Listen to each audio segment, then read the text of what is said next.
విద్యుత్ సరఫరా చేయడం లేదు, నీళ్లు సరఫరా చేయడం లేదు, చాలా ఇబ్బందులు పెడతా ఉన్నారు. ఇంకా రైతు భరోసా, రైతు బంధు గురించి ఇంకా ప్రస్తావనే లేదు. ఎప్పుడు వేస్తారని మా ఎమ్మెల్యేలు అడిస్తే కూడా కనీసం సమాధానం చెప్తలేరు.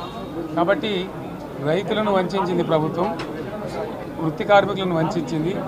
ఒక్క పాలసీ, ఇండస్ట్రియల్ పాలసీ ఏమి లేదు. బట్టి గ్యాస్ ట్రాష్ పంచరంగ ఈస్మాన్ కలర్ లాగా చెప్పడం తప్ప, స్టోరీ టెల్లింగ్ లాగా ఉన్నది తప్ప బడ్జెట్ చెప్పినట్టు లేదు.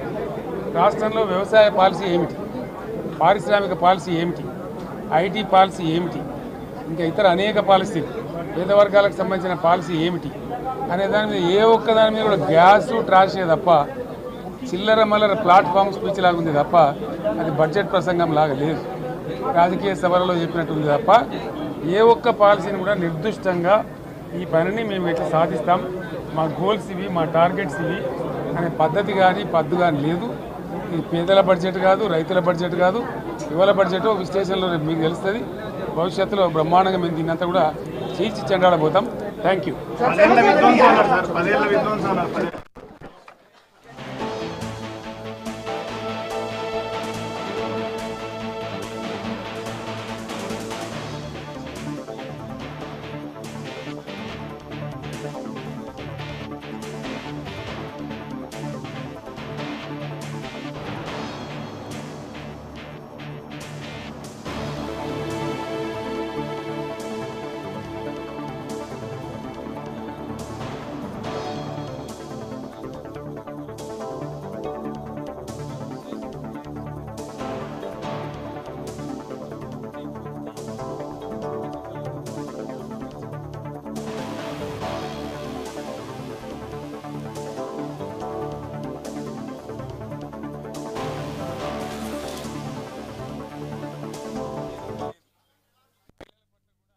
చాలా చెప్పాల్సిన అవసరం ఉండే, కానీ వాళ్ళు మేము 1,00,000 కోట్లు ఇస్తాం అన్ని రుణాలు, ఆ రుణాలు వీలేదో ఇస్తున్నట్టుగా అది ఆల్రెడీ ఉన్న స్కీమే, నథింగ్ న్యూ అబౌట్ ఇట్, ఏమి లేదు.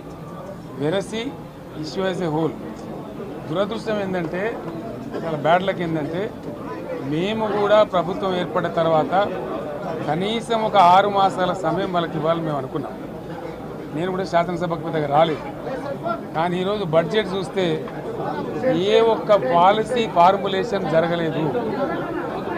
రాష్ట్రానికి సంబంధించినటువంటి ఏ ఒక్క విషయంలో కూడా ఈ అర్బక ప్రభుత్వం ఇప్పటి వరకు పాలసీ ఫార్ములేషనే చేసినట్టుగా కనపడతలేదు. వ్యవసాయం ఉంది, మాకు స్పష్టమైన అవగాహన ఉండే ఈ రాష్ట్రంలో వ్యవసాయ స్థిరీకరణ జరగాలని మేము 2 పంటలకు కూడా ఇచ్చినాం రైతు బంధు. వీళ్ళు ఎగ్గొడతామని చెప్తా ఉన్నారు. మేమేదో రైతులకు ఇచ్చిన డబ్బును దాన్ని పాడు చేసినాము, చెడగొట్టినాము, దుర్వినియోగం చేసామన్న పద్ధతిలో దురదృష్టకరమైన వ్యాఖ్యలు చేస్తూ ఉన్నారు.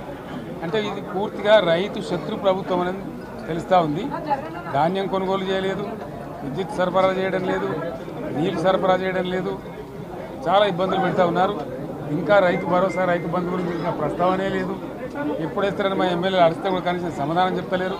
కాబట్టి రైతులను వంచింది ప్రభుత్వం, వృత్తి కార్మికులను వంచింది. ఒక్క పాలసీ, ఇండస్ట్రియల్ పాలసీ ఏమి లేదు. బట్టి గ్యాస్ ట్రాష్ పంచరంగ ఈస్మాన్ కలర్ లాగా చెప్పడం తప్ప, స్టోరీ టెల్లింగ్ లాగా ఉన్నది తప్ప బడ్జెట్ చెప్పినట్టు లేదు. రాష్ట్రంలో వ్యవసాయ పాలసీ ఏమిటి, పారిశ్రామిక పాలసీ ఏమిటి, ఐటీ పాలసీ ఏమిటి, ఇంకా ఇతర అనేక పాలసీలు, పేద వర్గాలకు సంబంధించిన పాలసీ ఏమిటి అనే దాని మీద ఏ ఒక్క దాని మీద కూడా గ్యాసు ట్రాషే తప్ప, చిల్లర మల్లర ప్లాట్ఫామ్ స్పీచ్ లాగా ఉంది తప్ప అది బడ్జెట్ ప్రసంగం లాగా లేదు. రాజకీయ సభలలో చెప్పినట్టు ఉంది తప్ప ఏ ఒక్క పాలసీని కూడా నిర్దిష్టంగా ఈ పనిని మేము ఎట్లా సాధిస్తాం, మా గోల్స్ ఇవి, మా టార్గెట్స్ ఇవి అనే పద్ధతి కానీ పద్దు కానీ లేదు. ఇది పేదల బడ్జెట్ కాదు, రైతుల బడ్జెట్ కాదు, యువల బడ్జెట్. విశ్లేషణలో మీకు తెలుస్తుంది. భవిష్యత్తులో బ్రహ్మాండంగా మేము దీన్నంతా కూడా చీల్చి చెండాడబోతాం.